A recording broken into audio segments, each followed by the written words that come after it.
Hello, I am Ruben Bressler. Welcome back to the sideboard here at Star City Games, Washington, D.C.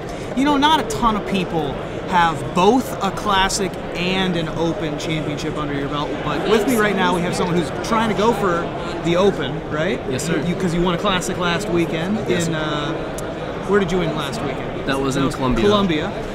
Christopher Yarbrough, thank you for joining me. And you've brought something that we've seen before, but not recently, and that is Bant Auras. Yeah, that kind of fell off the radar, and I feel like last week I played Geist in the main deck of blue-white-red just because I knew it's giving me the hedge against the mirror and the Esper decks. So I wanted to play this today because what's better than a turn 3 Geist than a turn 2 Geist backed up by First Strike? Sure. And so, for those of you that aren't familiar with the deck, basically what you do is you play a creature that's very good with auras, mostly Invisible Stalker, Geist of St. Traft, and if you need it, the one of Fencing Ace. That or even Loxodon Smiter. And then you back it up with the creatures that are just good on their own, like Loxodon Smiter, Silverblade Paladin, of course, pairing with your big heavy hitters, and then you put some number of auras on it. Now, the deck didn't necessarily need Gatecrash, but you've got a couple of additions from Gatecrash, perhaps most notably is Breeding Pool, but you've also got Gift of Orzhova and Simic Charm. Tell me a little bit about those additions. Well, the split here was I want 4 of this card, but I never want to have 2 of it in my hand. I just only want 1 of it. So the choice was playing the 1 of Simic Charm or the 4th Gift of Orzhova. And then also the cut between playing Yarbrough. See, this is another card we got at a Gatecrash because it turns our mana base.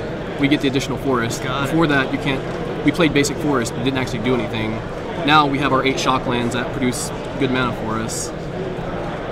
Excellent. And so Gift of Orzhova grants the creature flying and lifelink and +1/+1, all 3 relevant things in this metagame, boosting over 2 toughness to avoid things like Rolling Trembler, also getting flying to avoid blockers, and the lifelink, of course. Yeah, the really biggest thing really is the lifelink. When you're playing against the other aggressive decks, most aggressive decks in the format right now are a turn 4 deck.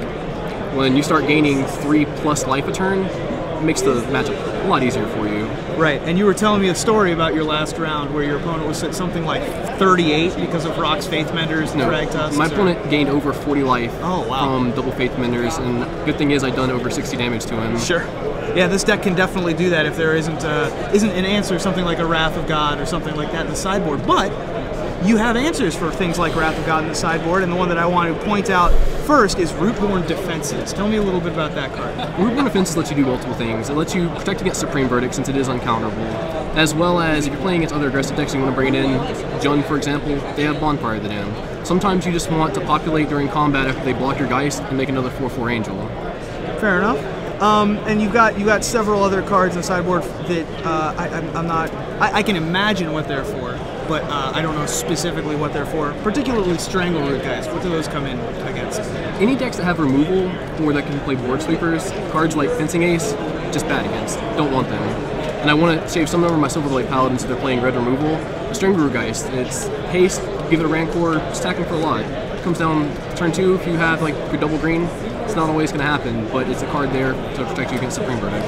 Now, your 4 of Feeling of Dreads, are those mainly offensive to be able to tap down opposing Thrag Tusks, or for the most part, yes. You actually want them against the smaller aggressive decks. You want to be able to play a Geist and or a Smiter in any of these enchantments here, and just tap their guys. Because if you're trying to race, good old Magic, and just sending into the red zone, you just tap their guys and you keep sending yours. Right, even better than Moment's Peace in this deck because you can use it offensively. Yeah. Well, you're currently undefeated, correct? That's correct. We'll be keeping an eye on you throughout the day. Good luck, sir. Thank you, sir.